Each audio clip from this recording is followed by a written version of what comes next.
Lord of the star fields, Ancient of days, Universe maker, here's a song in your praise.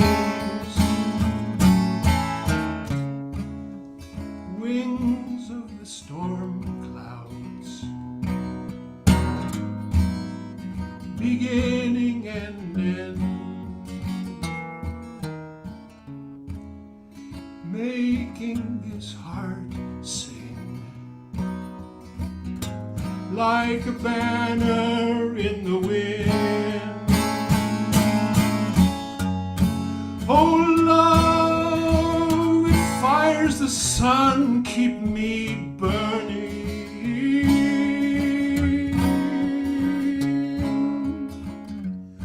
Oh love, it fires the sun, keep me burning.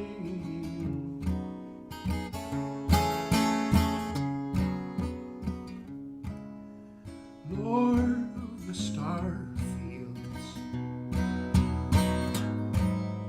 sower of life, heaven and earth are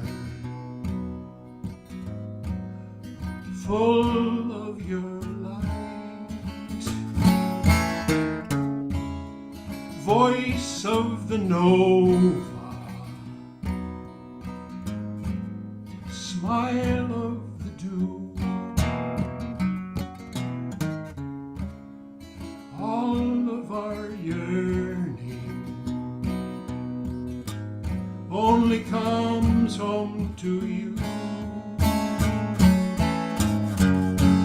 Oh love, it fires the sun, keep me burning and burning and burning.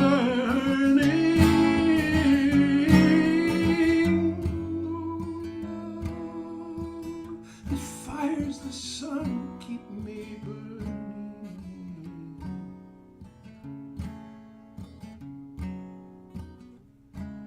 Lord of the star field,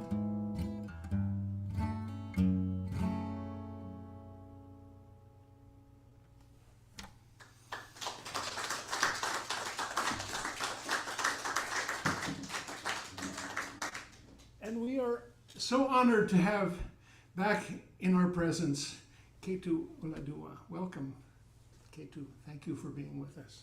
I'm going to put these mics.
in the best African tradition.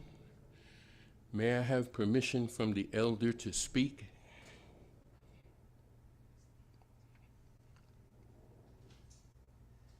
Well, you would be the elder, Kétu. I can't give myself permission. I'll give you permission. Thank you. It's okay to admit that we are elders. First time I've ever done that.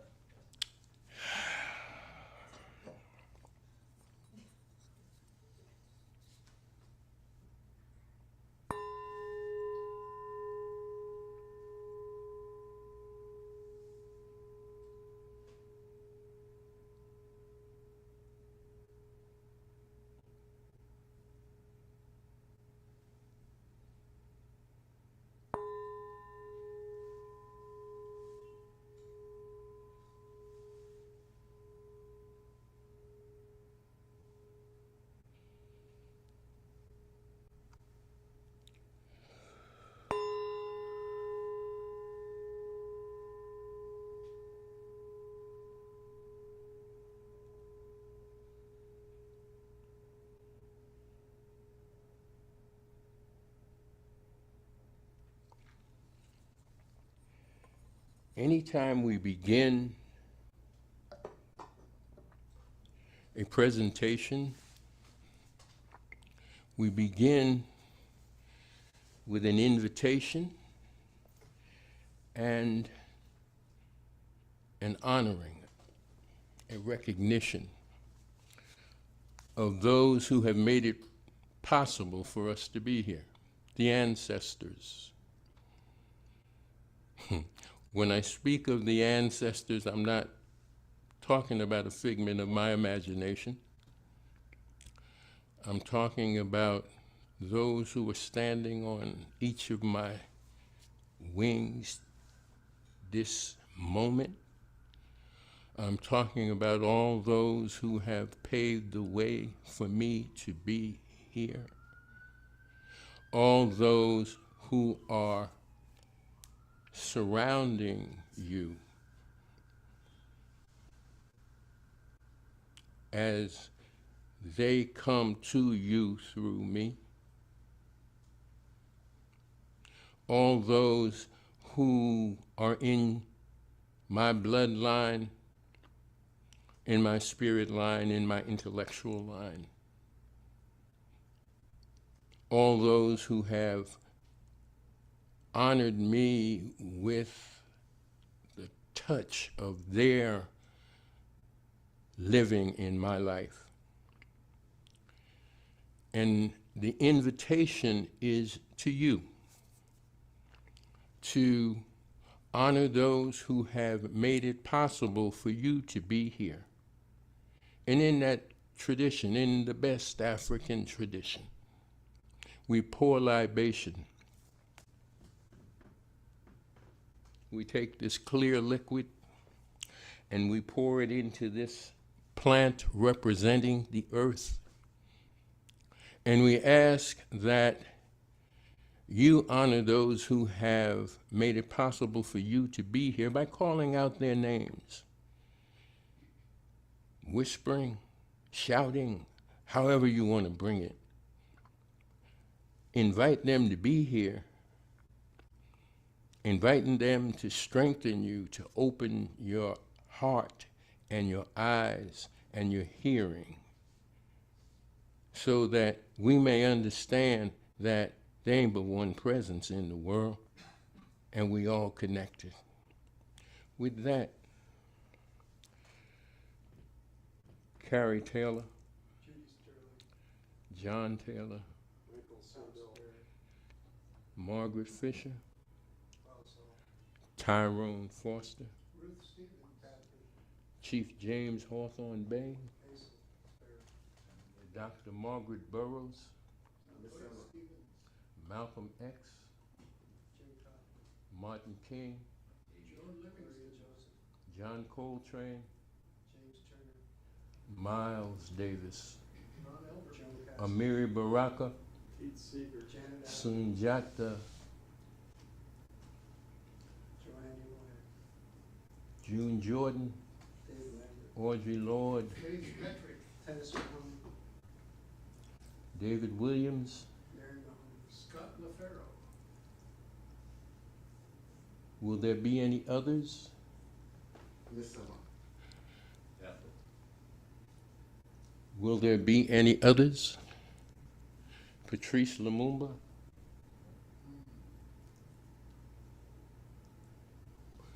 Will there be any others? Ashe and Ashe. How y'all? Good. I am honored and pleased to be here with you this evening. Thank you, Dean, for opening the doors of this historic sanctuary. I'm happy to be here with a new friend who is going to poet for you this evening. He will introduce himself, and we're going to be backed by two fabulous friends.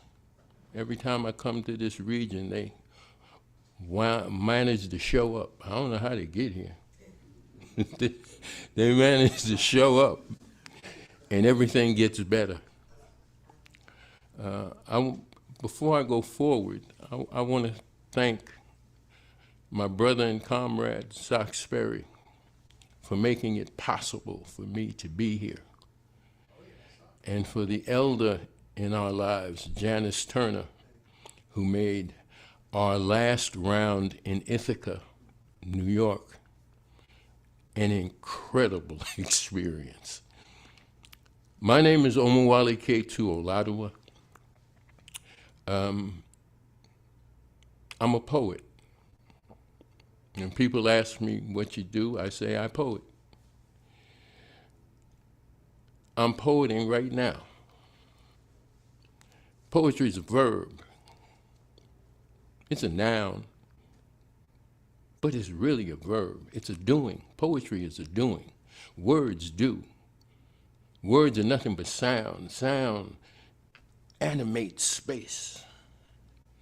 It gives form to our lives. Space, space, space, space, space, space, space. Space in our heads. Space outside our heads. We think the space outside of our heads is separate from the space within us. Space is space. We're in space. We are space. All these trillions of cells in us, space between all those cells. We space. And we in this space together, so let's space out. Willie, why don't you come on up here and introduce you and my brother over there, and I'm gonna get out the way, and then I'm gonna let Mark come up here and do what Mark do, and then I'm gonna come back. I'm gonna watch for a while. I think I know everyone in the room, so I won't say too much about me. I'm Willie Sordillo. My partner in music and friendship is Doug Rich, and we've been playing music together for something like 28 years. Been in a number of bands together and a number more pickup bands together, and had various adventures, mostly good together. Some a little more harrowing, but here we are, and we're honored to be taking part in this ritual and to interact with our two friends who are wordsmiths and add our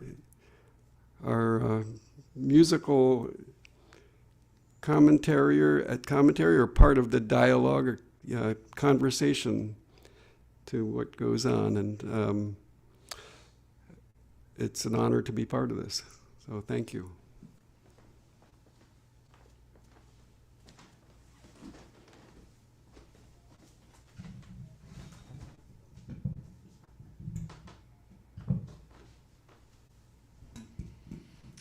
Good evening, and welcome to all of you. So, Willie, you know everybody here. I know almost nobody here. So we'll get to know each other over the course of the evening. But it's a great privilege to be sharing this experience with Kétu, whose poetry is a prophetic outburst.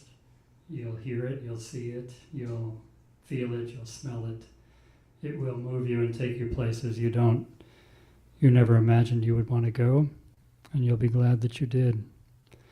So I lived in this town for a lot of years and collaborated with Willie on all kinds of things, and Doug. Open Spirit, a marvelous improvisation worship event that we did for a number of years, and taught theology, church history up the road. But I've been a poet since I was a boy, and it's a vocation that you can't resist once it gets into your bones, into your blood. And I've spent a good part of my life in Germany, 10 years from 2011 until 2021. That's where my grandparents came from the Black Forest, a place rich with poetry, rich with writers, philosophers, and recently published a book by a German Jewish poet, a woman who took the name Hilde Domin. Her name was Hilde Löwenstein. She was from a family in Cologne, part of a very large, confident Jewish community, which was utterly destroyed in the 1930s. She fled just before the worst came. And eventually, as with many of the refugees, that's all right. Many of the Jewish refugees sought to come to the United States and were turned back when they entered the harbors of New York or along the eastern seaboard. And she, with a boatload of Jewish refugees, mostly women and children, finally were granted passage to the Dominican Republic, where she and her husband spent 14 years. She was one of the few Jewish emigres who returned to Germany after the war. Most of her friends who survived thought that she was utterly crazy, but she said that she didn't want to leave her beautiful language to those who'd slaughtered it. Hilde Domin. And I've been reading her, thinking about her for many, many years, and finally, because almost none of her work has been translated, I brought out the first collection of her poems in a bilingual edition. And I want to tell you one poem which will set the stage for the evening. It's a short poem, and it's called Lyrik, or Poetry. 4 lines. Lyrik. Das Nichtwort, ausgespannt zwischen Wort und Wort. Das Nichtwort, ausgespannt zwischen Wort und Wort. The not word stretched out between word and word. The not word stretched out between word and word. And I hope tonight that what you'll experience here with the music, with Kétu's poems, with my poems, is not just the words that you'll hear, but everything around them, those spaces around them. You spoke of it so eloquently a moment ago, that we're full of space in our bodies, we're part of space in our lives, in our world.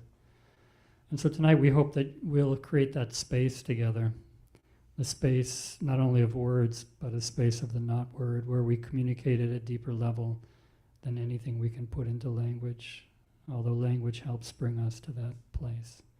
So thank you for inviting me to join you. Willie, Doug, Kétu, let's get this show on the road.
I used to watch treetops over towering white walls of captivity and wonder about their greenness, the green fertility of life painted against the cloud-free sky, birds winging their way to somewhere free. I used to dream night dreams of setting the world afire and burning justice onto the landscape of my people's suffering. But I was young then, still trying to hold back the dawn, not understanding the necessity sometimes for scorched earth. I was still trying to accommodate youthful values I'd been cultured into and had grown to believe and follow. But I woke one July morning to the vibrations of the Algiers motel blues. Awoke one April morning to the screams of the Lorraine motel blues, and dug the birds still winging on their way to somewhere, still in life against an illusion, and I, embroidered into a centuries-old fabric of oppression, etched in whiteness across the acres of our suffering. It's then I began to grow trees and other life things in the garden of my being, and to sink roots in the soil of reality for the children. Today is April 4th, 57 years since the day the king was taken.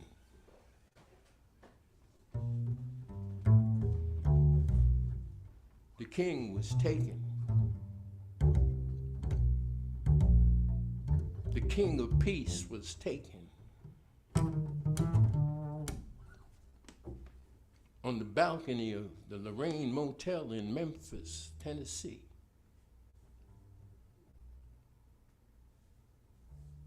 And we remember and remember to not linger there, but to go forward into this good moment. To go forward into the waking hour, to go forward into the rest of our lives as a people who understand that life is preeminent, death part of life preeminent, death, life, life, death, death, life, life, death, 1, 2, 1, 2, 1, 2. We, I, we,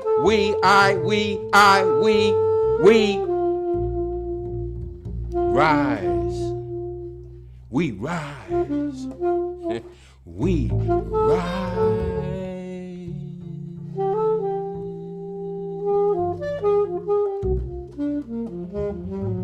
A time comes when silence is betrayal.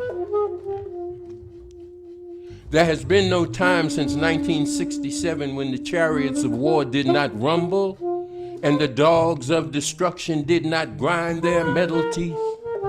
Iron birds whining in mental space, infrared sights locked on target. The blues of black life awoke, singing a throbbing, blood-rent pulse. A blonde wig, black testament of masked breakdown. Disorder's smooth face catapulted to crush. Blues can be a worm eating its way through flesh, a black blues host that brews a son's vision. Hear dry bones rattling in mental caves, puppeteers jerking dance. I watch the people genuflecting, Martin, forgetful of the pain path, the force you carried, the sacrifice of blood. The people impoverished by the idea of you without the fact that Coretta and your children knew. Our people hope with no knowledge, Martin, encased and enshrouded in corporate images of your living. The aperture of your vision, nothing but a dream-filled confusion. FBI masked white supremacy. The beloved community and prophets of love, gone missing from the napalm children burning and the festering minds of ghetto angst.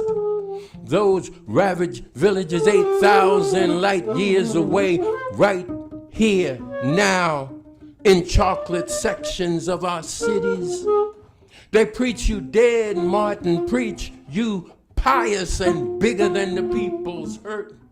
They preach you absent, Malcolm, spayed and neutered in dreams unrealized. The human heart absent in the empire. We are yet at war, brothers.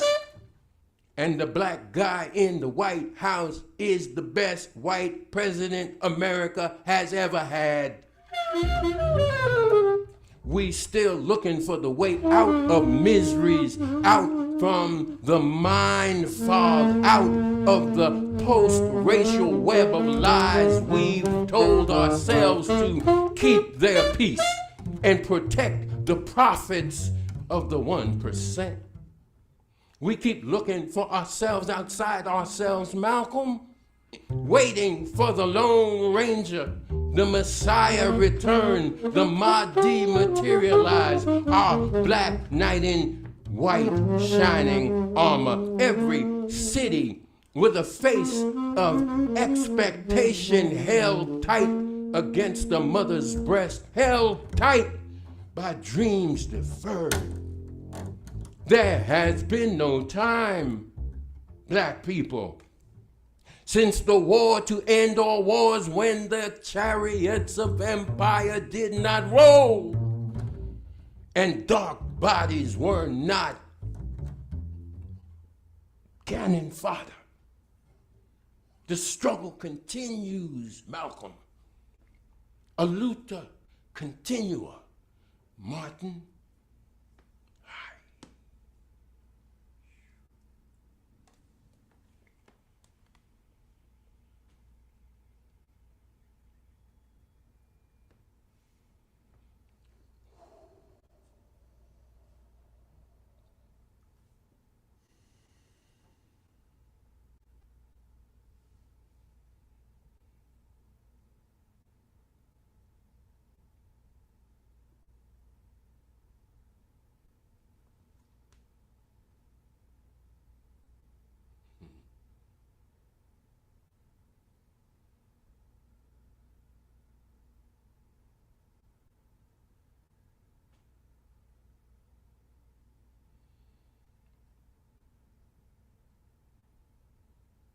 Poet's notes.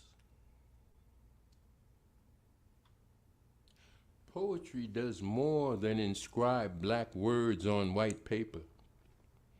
It's truly empowering, telling more than alluring stories of the beauty and the ugly we humans do to one another. Poetry is a mystic, mythic inner path, a treasured perspective buried in the deep cave of self, on a distant mountaintop, or the distinct black inside behind the eyes. Poet words be mantras, encoding chakras in the metasphere. Revelations in genomic imprinting portraiture through portals to dimensions unimagined. Poet words be lotus flowers root deep in mud, twinning, strong, sprouting reality's sun soul. The bloom of poet words be naked silences, expanse in the hall of empty mind. The giver's ineffable hush, universal sing-song. The only way to deal with an unfree world is to become so absolutely free that your very existence is an act of rebellion.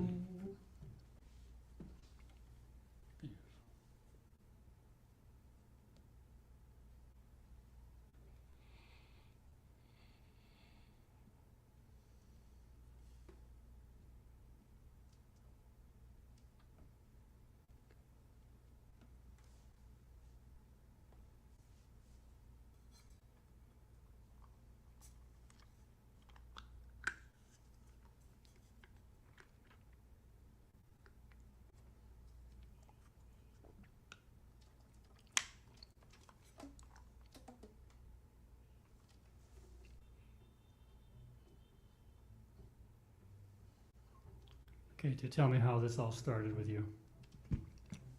When did poetry find you?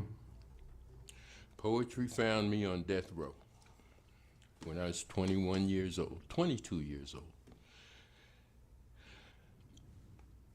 I was convicted of a murder that I did not commit. I did 5 years, 2 months, and some days. During that time, I found myself and the poets, the poetry, the poeting found me. And it awakened me to an identity that I did not have when I went into the jail in Springfield and the cell at Walpole. Poetry found me and reshaped me. It gave me people to look to see myself. I saw Amiri Baraka. I saw Sonia Sanchez. I saw Nikki Giovanni. I saw Margaret Walker. I saw poets who were speaking a truth that I had lived and didn't know I had lived until I was sat down long enough to understand that the fool had been on the loose.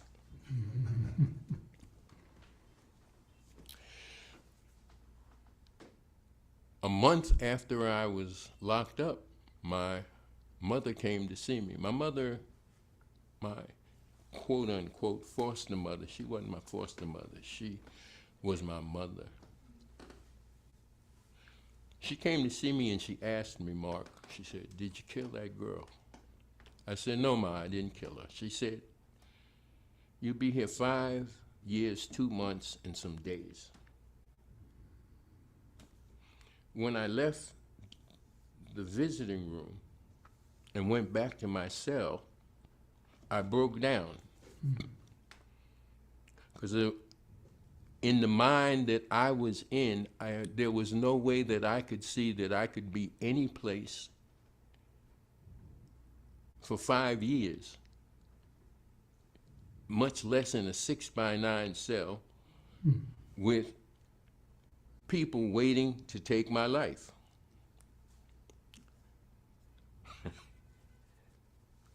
Death row was the best thing that ever happened to me. It gave me an opportunity to see myself in a world that didn't make sense to me. It gave me an opportunity to understand the rebellious spirit that had been with me all my life. It gave me insight to all that the elders had told me about being bad. It wasn't bad, it was just things didn't feel right. And I responded to didn't feel right, and I responded in a violent way, because violence is what I use to keep people off of me, keep people from invading my space, the space I didn't know what it was. So on death row, I got an opportunity to see the violence that I had used to protect myself, to see what its result could be and was. And I got the opportunity to see how I'd gone through 10 years of school, never took a book home to study, and was an A student. It gave me an opportunity to see myself in a way that no one but my mother had been able to communicate to me. And her communication was a silent communication. It was one of unquestionable love.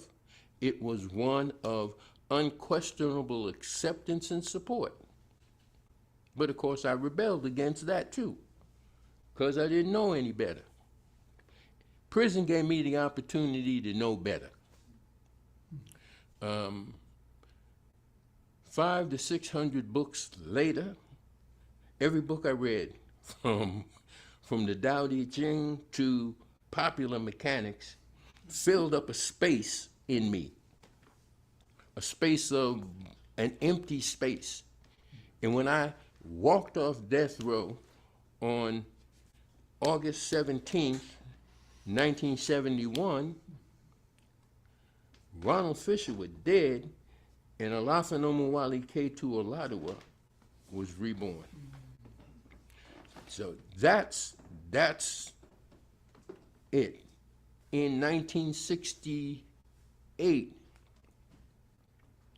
shortly, somewhere between Algiers Motel and King's assassination, Algiers Motel in Detroit, 1967, King's assassination in 68. Somewhere in that space, I wrote the poem, Attendee for Tamu. The head of it is this. And you talk about the revolution and how you're going to change the world, change yourself. And you talk about the revolution and all power to the people, talk about yourself. While doing the same old jive things in time to larcenous rhyme, ripping off nickels and dimes in time to your greed, your psychological subconscious need for things white, things not of or like you, and you talk about the revolution and how you want to bring it to your people, bring it to your people, bring it to yourself. I wrote the poem as a political message to a community, but I was the community I was talking to. So that's a long answer to your question. It's a good one. It's a good one. Okay. Read a poem for me. I will.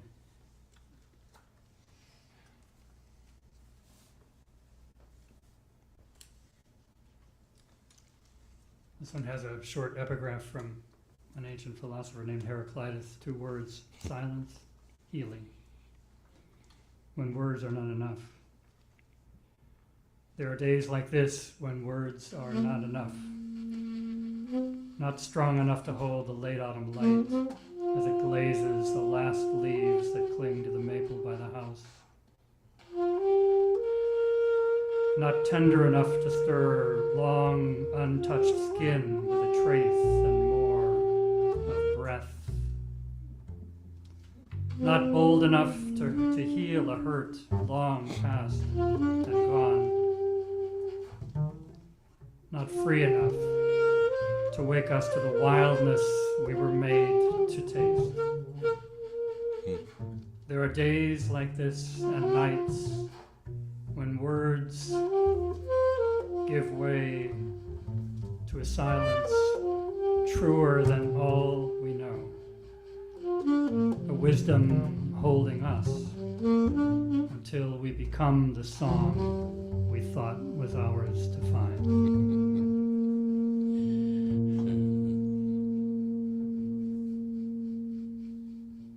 An epigraph. An epigraph. Feelings are just visitors.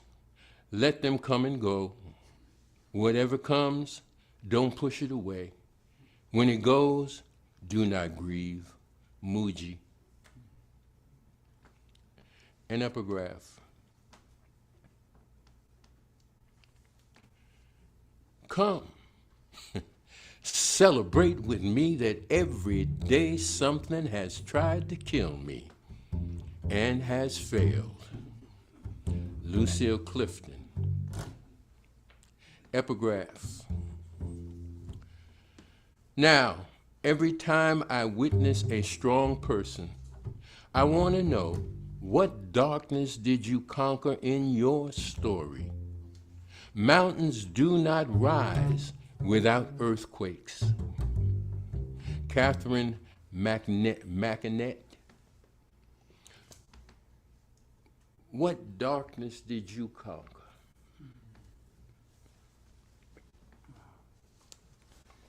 I want you to read one of yours for us. The time comes when silence is betrayal.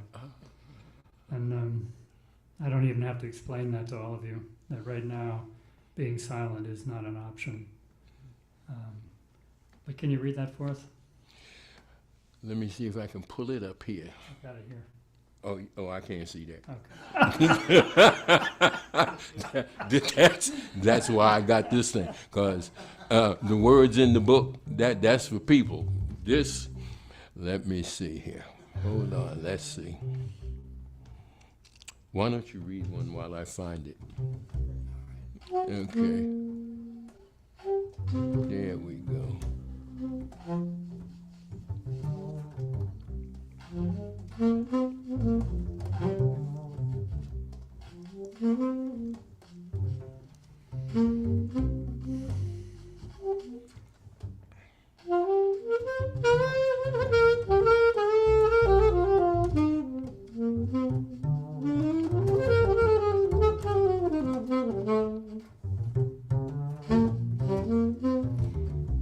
So those of you who would hang around me very long, for very, very much time, would find out that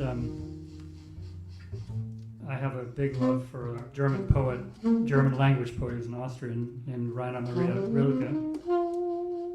And he wrote a poem that is to me a sort of a personal credo of what it means to be alive, what it means to risk leaving the place where we're comfortable and go out and find our life in the wider world. It's called Entrance. And it goes like this. Wer du auch seist, whoever you are, as evening falls, leave your comfortable room where you know everything. For your house stands on the verge of distances, whoever you are.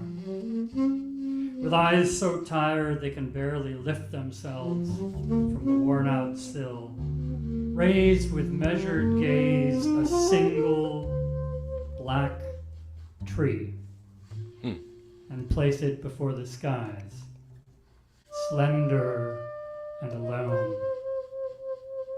And you have made the world, and it is vast, and like a word still ripening in the silences.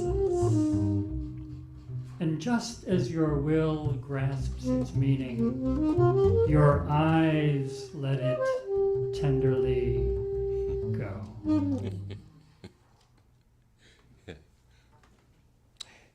You asked for a time comes when silence is betrayal. That's one of the ones I read before.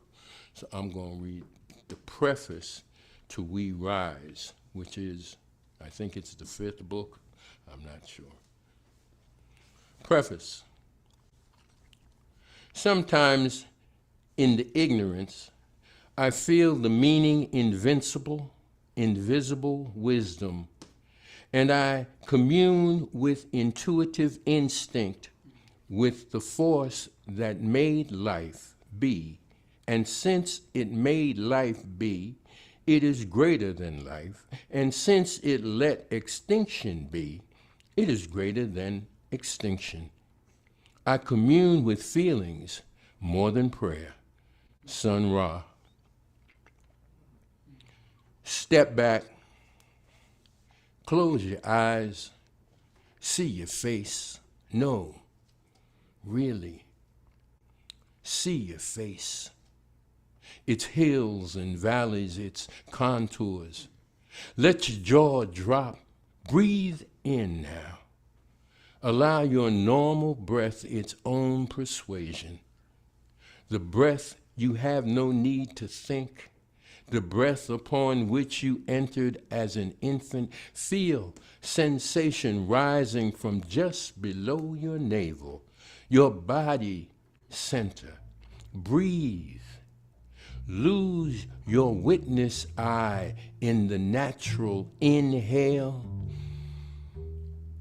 exhale of unthought.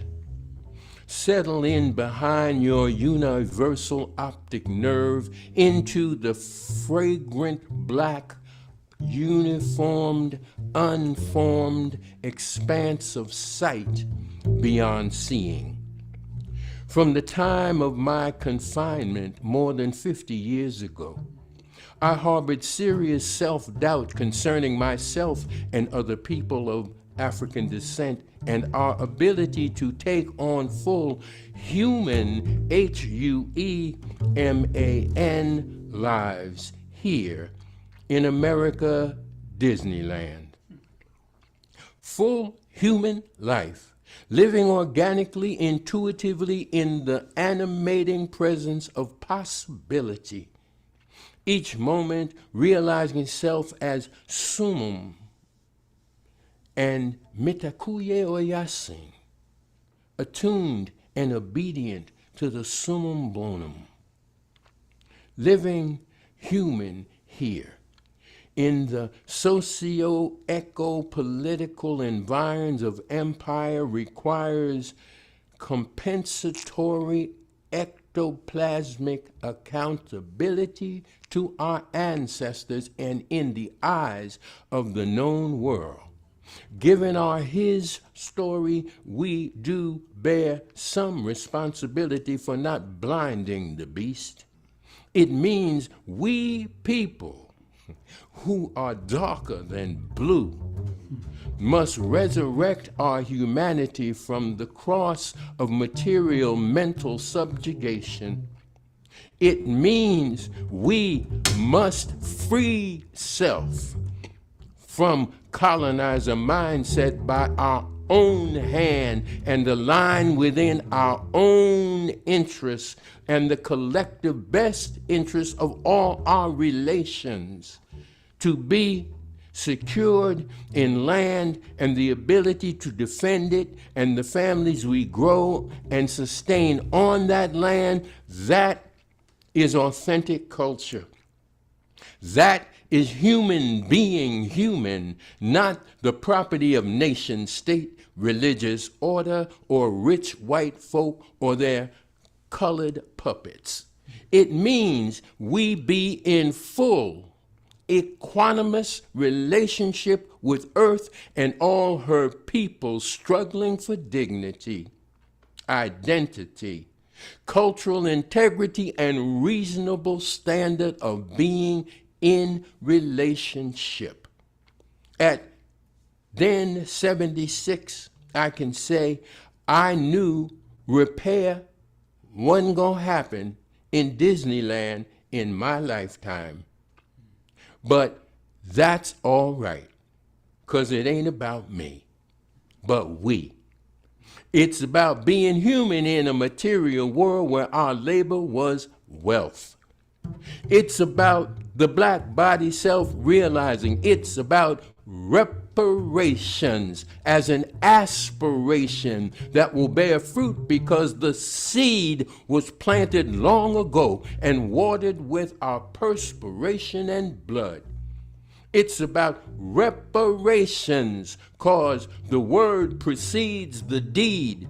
It's about reparations because reparations stated collectively redirects American empire narratives, ordering them so that we cannot be extracted or set aside. The soil is fertile. The healers be working, and the soldiers long have been readied for the battle. The ancestors enlisted we for the war. It's time.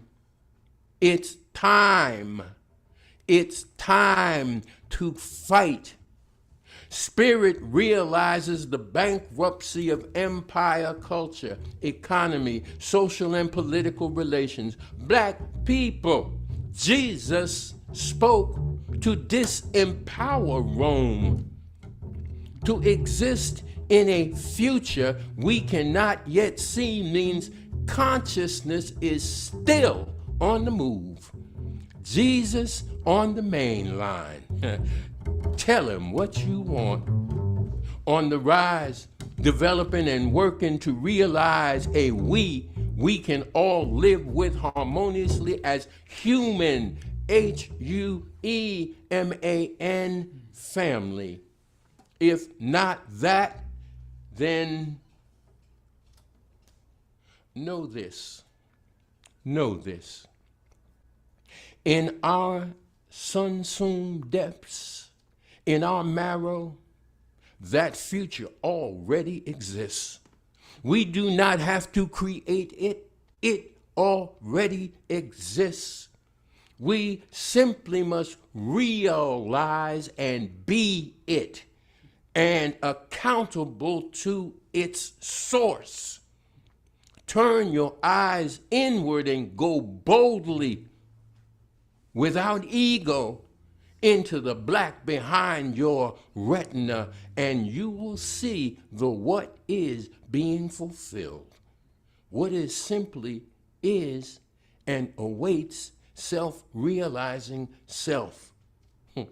Towards realization, then, we rise.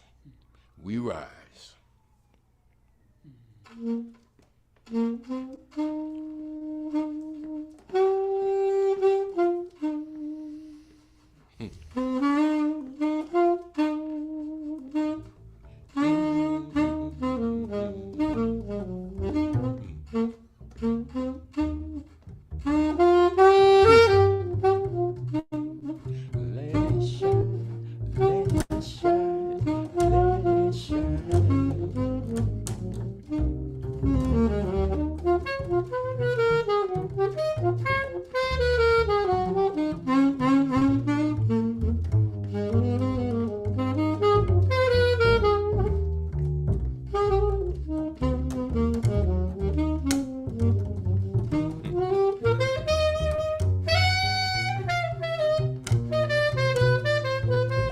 Come on, Willie.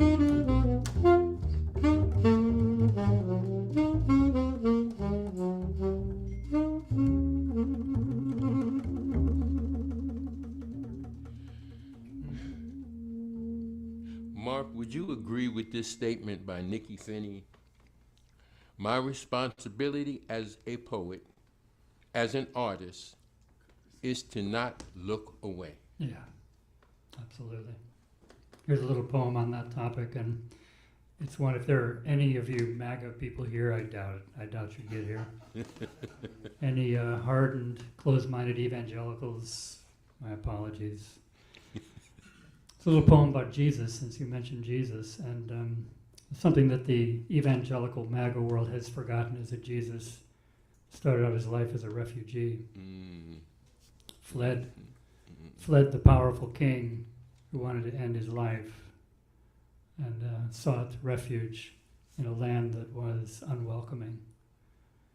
And this poem came to me. It's a new poem. You're the first to hear it. listening to a marvelous Christmas Eve sermon preached by a magnificent preacher in Camden, Maine, where I live. The little poem is called Now and Then, and it goes like this. Then, as now, love knows no borders, chooses bridges over walls, and sides with those lost at the edges. News of this comes from the pulpit on that holy night of the year, Christmas Eve, but also every other day in a refugee mother's broken speech as she walks our city streets, hoping some unfamiliar star will draw us to catch at least a glimpse of what she has always known, that her child too is the dawn of a future hope and a light for all the nations to see. Prophet Isaiah.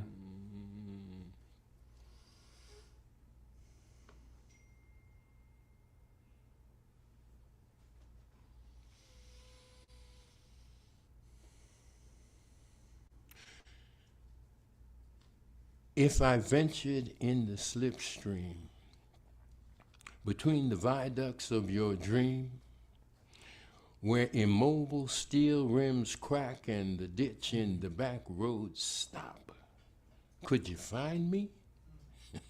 Van Morrison, Astral Winds, 1979. Preambling.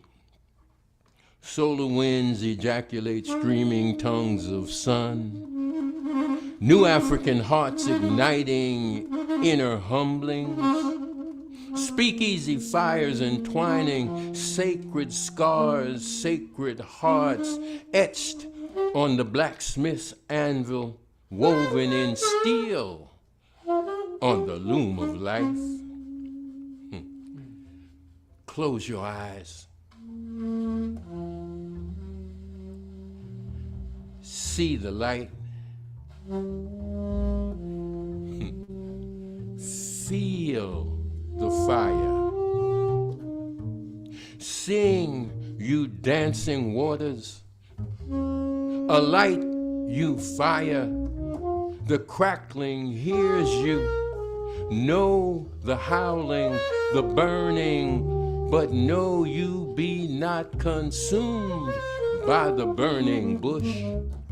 You reap the dark nest deep within you. Noon, the ineffable ocean, roiling, surging, collapsing, finding the way home. Close your eyes, see the light, feel the fire. There is no America. No Western world order, no automaton boundaries, no white supremacist hegemony, no laws legitimizing white as right, no finance capital plot writ large, no Supreme Court of lies, no unipolarity, no nation states, no child death, no poverty, no hunger, no miseducation, no manifesto of killing floors, no guns, no neutron bombs, no M1 Abrams tanks, no AI, no 16th Street Baptist Church, no Port-au-Prince, no Cop City, no Birmingham, no Port Authority, no 14th or 15th Amendments, no clauses, no convict leasing, no Klan, no Reconstruction, re-enslavement, sharecropping, no black boys off to American wars, no madmen belching death from religious altars of violated flesh, no doctrine of discovery, no more papal bulls, no constitution, no Gatling guns, spitting hot lead, burning human skin, no death within that skin, death, the royal dismemberer. Arise, you black child of mama's cooling waters, Hear, hear, hear this consecration, you new Africans. Blow, blow, blow, blow. Close your eyes. See the light, feel the fire. See the cross that branded you, opening your mind to them. Your body pilfered in a stolen legacy of Greek formation and Roman military order. The Valkyrie and Vatican state. Pilate and Constantine, close your eyes. See the light, feel the fire. The woman's sacred earth, scarred body, violated sacral waters, essential air on fire. Here, here, the lapping tides, the silent land behind your eyes, the black light thundering, lightning's affirmation, firmament's kiss, supernova. Close your eyes, see the light, feel the fire, life alight and unthinkingly free.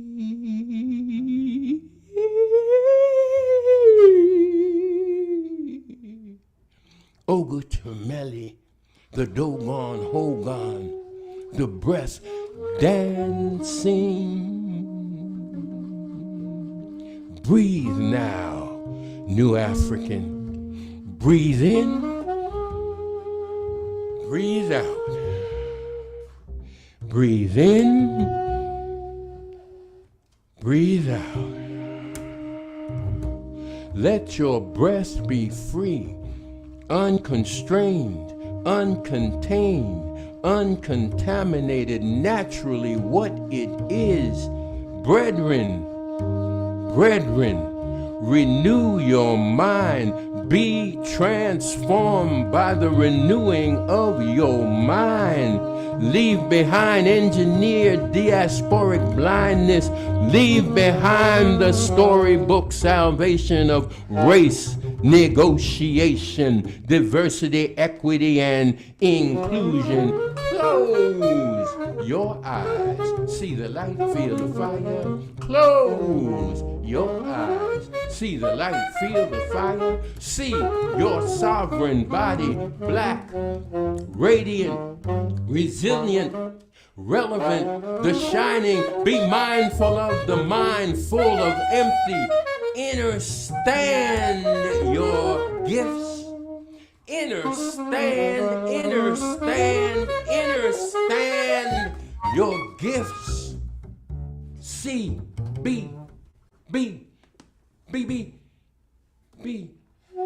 family in this moment where time is not knotted between mountainous peak, the Tower of Babel, babbling sycophants prostrating before the capitalist god, playboy of the Western world.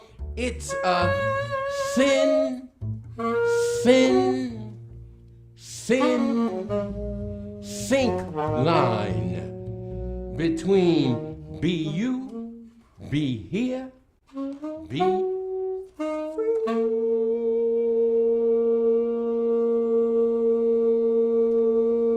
Yeah.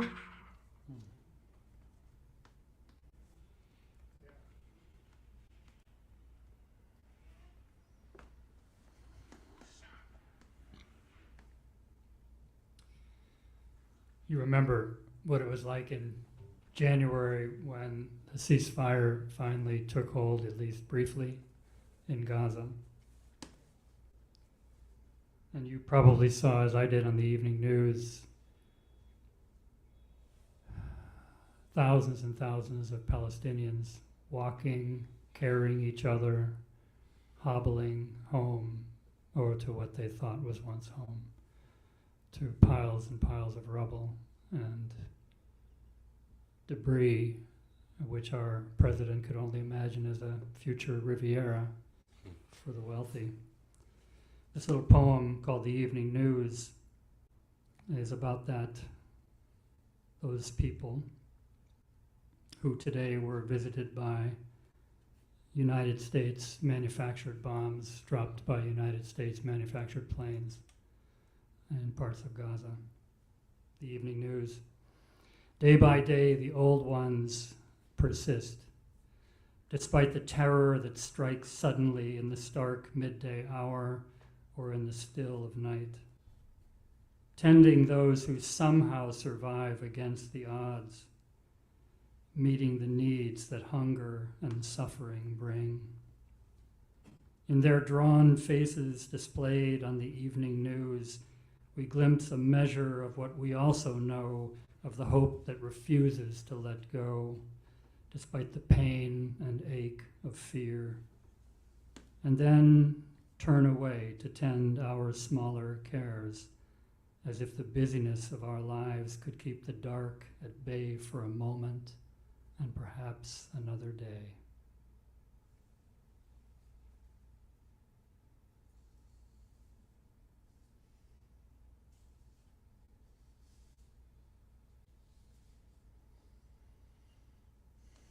And one more. This was written a few years ago. You know, I don't know if you're like me. You look back on the time of the COVID virus, and it was a terrible time. It was a difficult time. It was an unsettling time. It was also a quiet time, at least where I live. No planes going overhead. No big trucks rumbling down our roads, our state highways. Where I live in Maine, it was just quiet.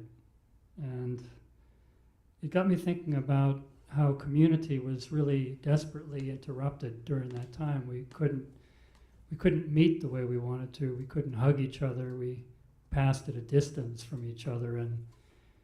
And when we finally started going back to our church, we couldn't celebrate communion together. We couldn't pass a common cup. We couldn't do the things that make us human. We couldn't hold on to each other. We couldn't cry. My father died in the second month of COVID. We couldn't gather to bury him for 6 months. All those things. This poem is called Once. Look, it wasn't always like this. Once, we presumed we knew what was at stake, what was right and wrong. We imagined this had to do with something as old-fashioned as truth and as durable. Presuming we all felt this separately together. Once, we assumed we belonged to each other as a natural duty and an inborn right, not thinking how it might all go wrong, how even something as simple as our breath might unwittingly harm others through the stealth of an unseeable virus, and how our silences assent to what our eyes refused to see. Once, we thought the world would be as it is, just or unjust, without regard for what we might or might not do, and how we longed to be once. It was always like this. It was always like this. Yeah, it's always been like this.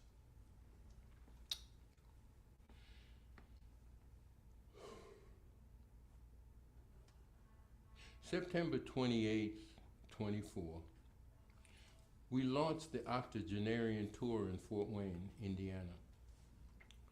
There was a second gathering in mid-November. I'm in Ithaca and then on to Boston and Framingham, Mass. The tour ostensibly celebrates my 80th birthday, March 14th, but the true purpose of the tour is to identify poets, artists, activists who understand that there's something fundamentally foul with the way human beings are empiricized, by corporate governance conducting the people's business. Our lives are fodder for the Nazis currently occupying the big house. But no, they aren't the first iteration of this capitalist madness.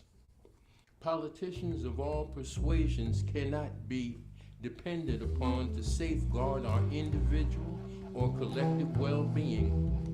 Their calling is to billionaire fealty.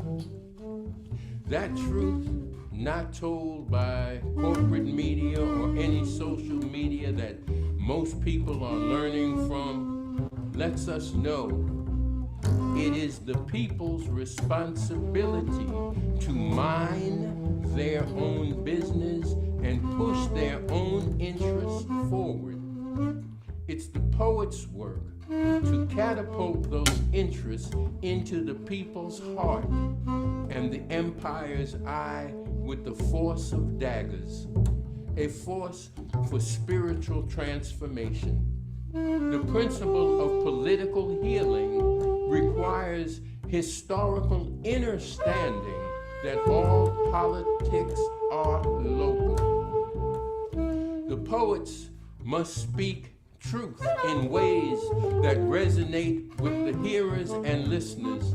The tour aims to identify those body minds with the spiritual capacity, mental clarity, and physical endurance to collectivize, organize, and together mine the next steps to liberation from this Western lens projecting forms of enslavement and containment. I have no interest in leaders, leadership, or performance. I'm not a performer. Politician or pundit. I am not here to entertain. I'm a poet on assignment from the ancestors.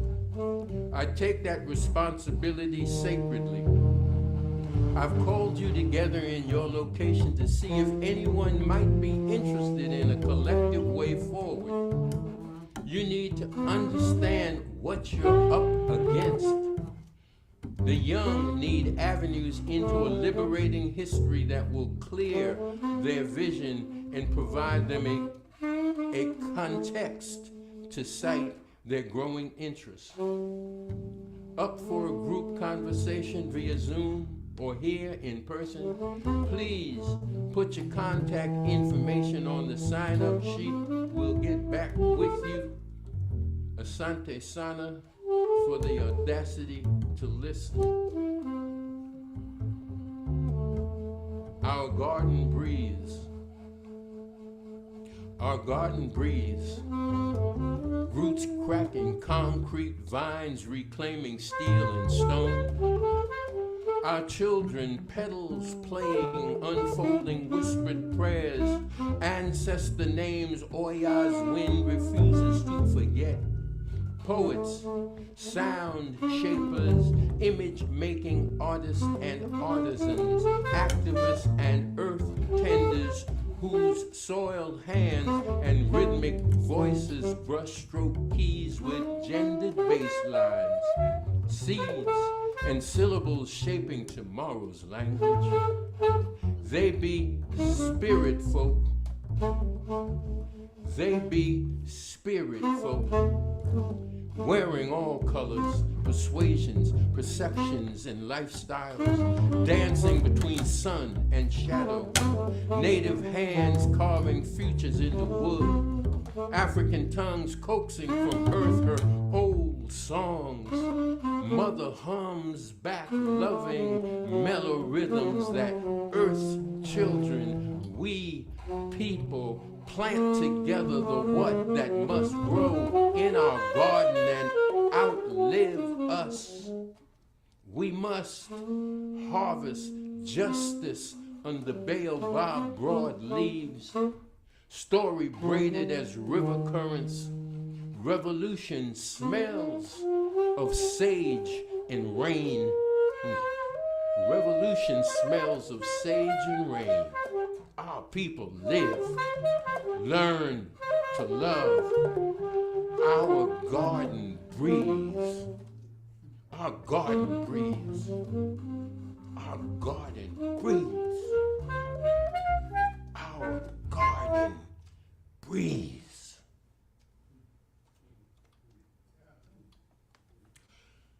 Okay. Let's talk to the people.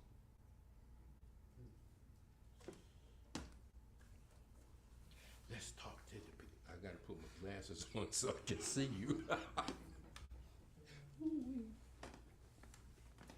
You guys are magnificent. You are absolutely magnificent.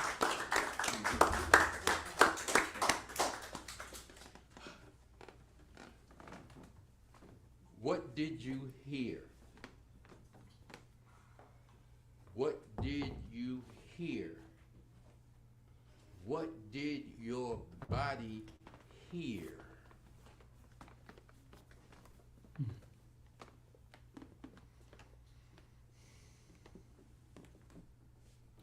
It's the case in most places. Understanding that we are in the empire, that people have been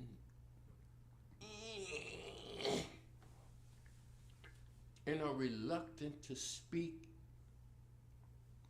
their truth. Each of you has a truth that's undefilable, unviolatable. It's your experience in the world, and nothing in the world can change that experience but the way you think about it. What did you hear? Not what did your intellect understand to spit back. What did you hear? What did you hear?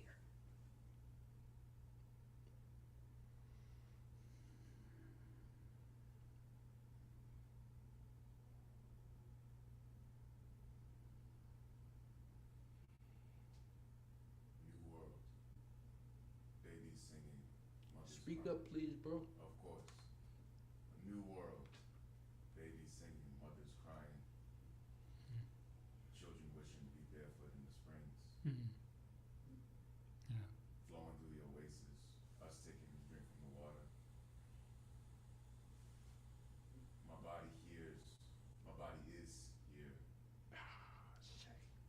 And thank you so much for being a conduit, not only for the ancestors, but for the music of the universe and of God themselves. Thank you, poet. Thank you.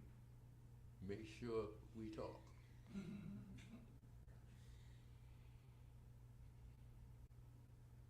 You know what I heard?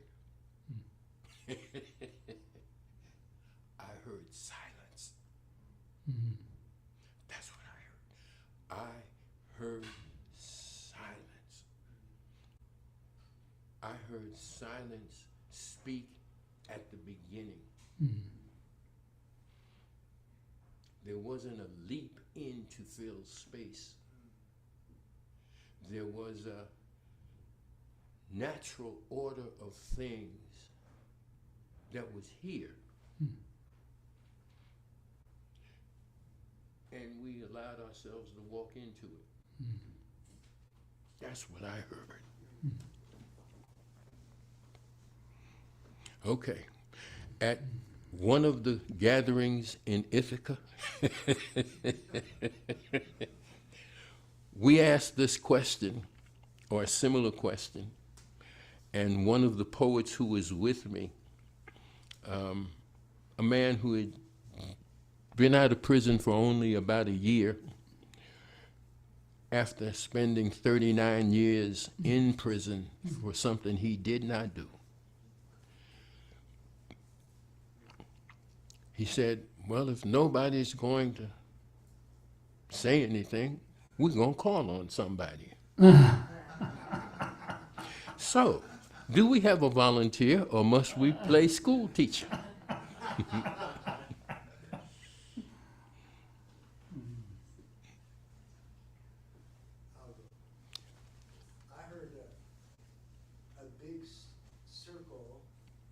connecting, and then rippling back and in.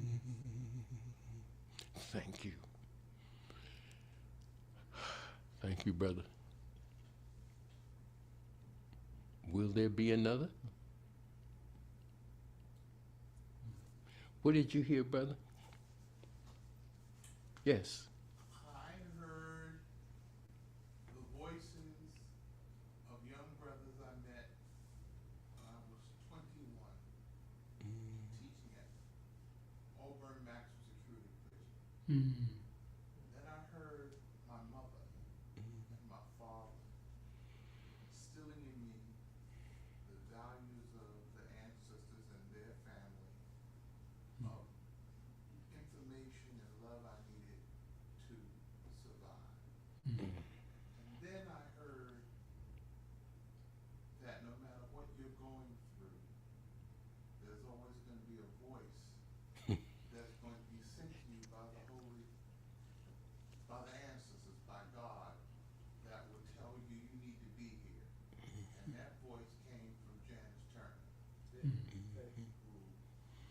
called me, said, you have to go. I can't, I'm not as awesome as you are. And coming here, I needed this today. So God bless you. Thank you. Peace. Thank you. Thank you. Yes, sir, brother. I heard my ancestors speaking.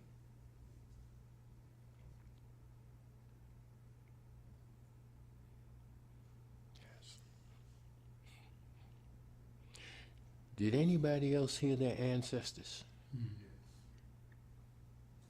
Yes? What were they saying to you? I think I was realizing that there in me a lot of the courage and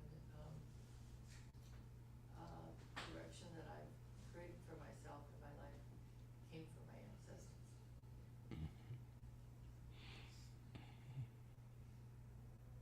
You want to say more? I'm grateful. Grateful. Mr. Fort Wayne. Passing. Okay. Mine was screaming. What was that? My ancestors were screaming. And it made me feel less self-conscious about my screams. And you started out with screaming. And it alerted me to that being the highest form of love and being human. Wow. Thank you. Thank you for that.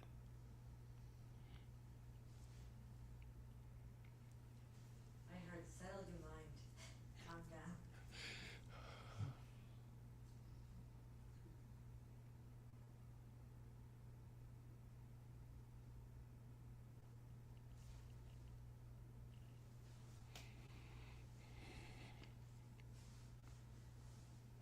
I just heard, I don't even know what I heard. I'm so trying to not be frustrated and thinking about the world, and I don't even want to be in it. But I'm here. I'll deal with it. In the Lucas. midst of some of the darkest moments that I can remember in the history of this country, we need to come together like this and center ourselves and move forward and listen to our ancestors and heed their advice. This is a place of deep ancestry. This church is a place of deep ancestry. Sacco and Vanzetti, place of deep ancestry. What we're experiencing now, they knew then.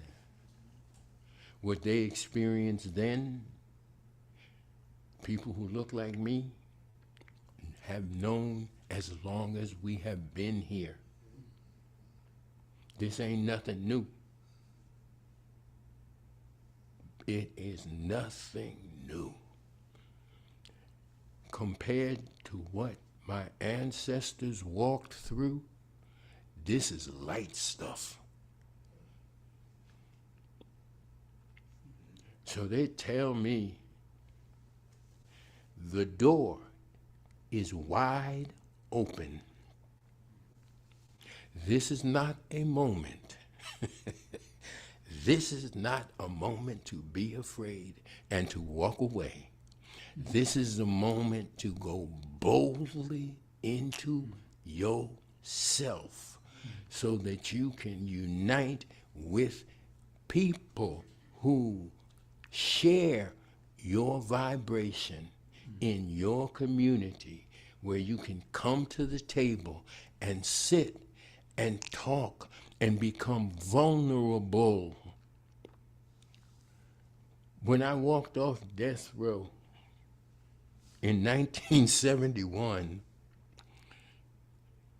for about 6 weeks, everything that I needed in the world showed up. I didn't have to do anything. It was because of that vulnerability. I didn't have anything to hide. I wasn't trying to say I was away on vacation for 5 years. I wasn't telling no lies. I lost all of that frame of reference. And I came out I came out a sound chamber for the ancestors. And whatever I needed showed up. And then I started thinking, and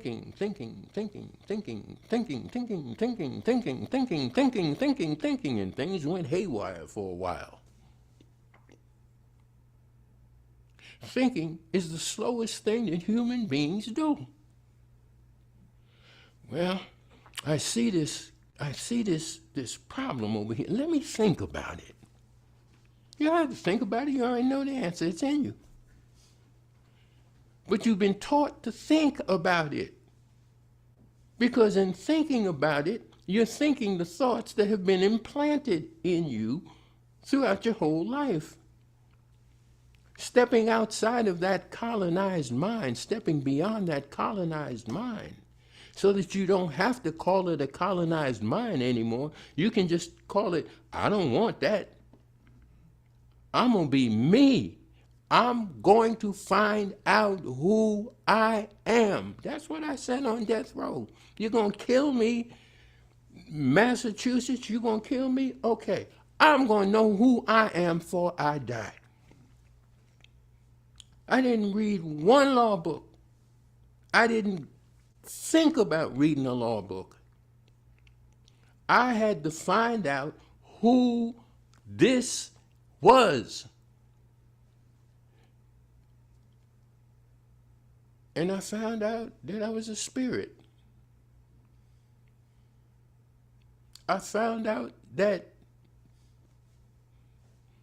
they can kill me, but they can't kill me. I found out that I'm human. What has been denied people who look like me our whole life, not my whole life, our whole lives here. We've been denied our humanity. We are human. As a matter of fact, we the first humans. Everybody's our ancestors and our children. We have to know who we are, people of African descent. We have to understand our responsibility. I know this is going to sound a little crazy, but our being here ain't no accident. We had ancestors before we came here, and we were more in touch with them then than we are now. If they didn't want us to be here, we wouldn't have been here. Europe, or nothing in Europe, had the power to surmount that reality. We are here for a purpose. Look at the history. Understand the history of America. If it wasn't for us, we would not be as comfortable as we are here in Disneyland. We were the wealth that built the nation. Our black bodies were the wealth that built the nation. Our labor formed this. We built your capital. We laid out your streets. We did that under duress, understanding our genius, understanding that our genius has been bequeathed to all our younger brothers and sisters.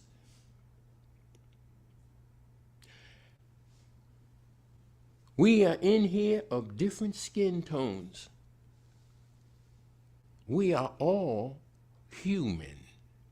We are all, every single one of us, breathing the same air, drinking the same water that we've been drinking for as long as we've been here. This water just keeps circulating. Life is not a straight line. The Academy may tell you that life is a straight line. Life is not a straight line, it's a spiral. And we're in the spiraling. Our humanity is what will save us. No politician will do it. No religious faker will do it. A religious community of people who do and don't talk will do it. That's why this place is sacred, because this is a place of doers.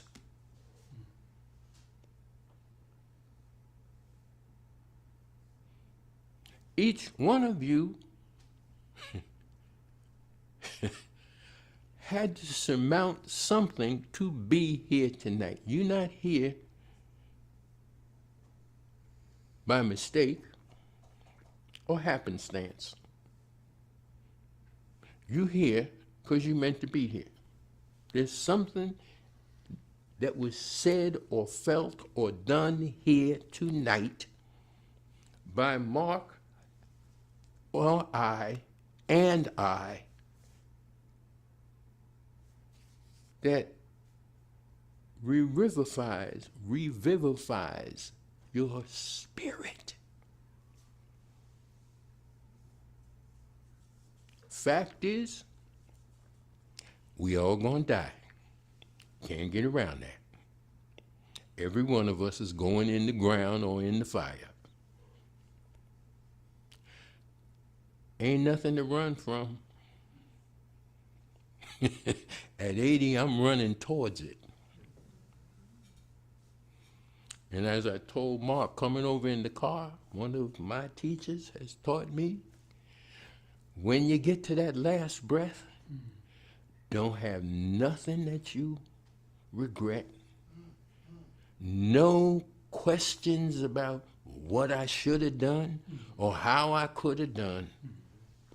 Be at peace with you so that when you leave here to go where you're going, you can go clear-headed, free, and ready for the next battle. Don't take this there. Amen.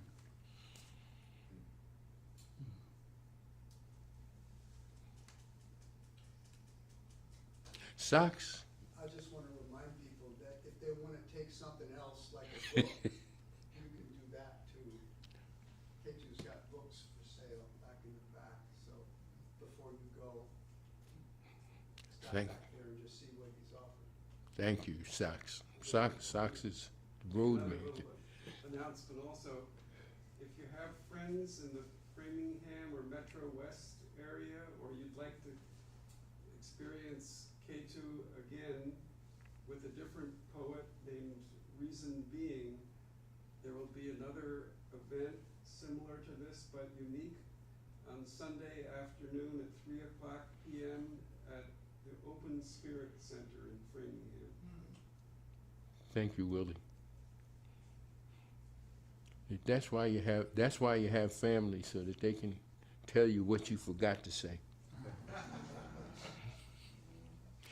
Mark, where's your book?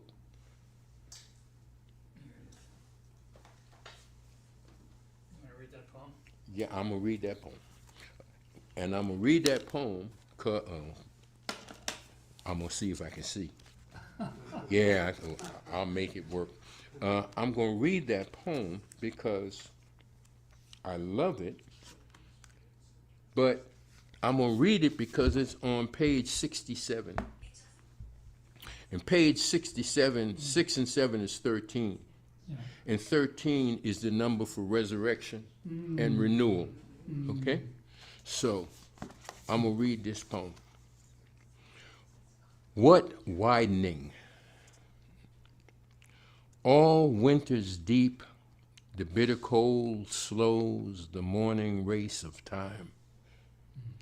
The shining cloudless skies giving chase to the night's reluctant dark.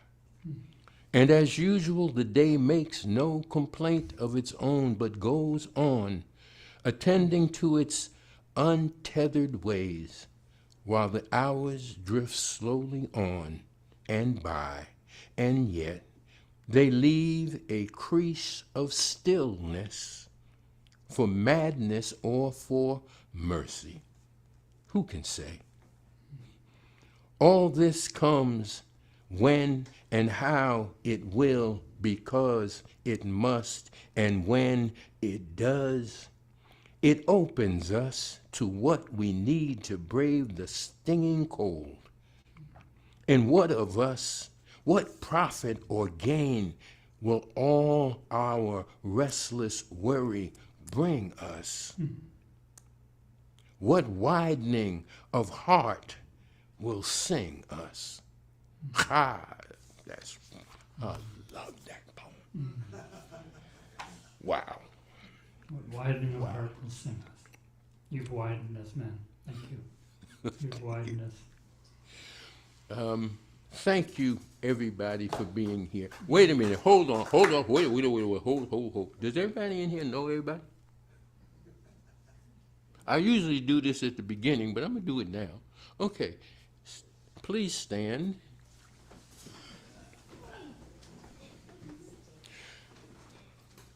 Find somebody you don't know and go and hug them. Tell them who you are.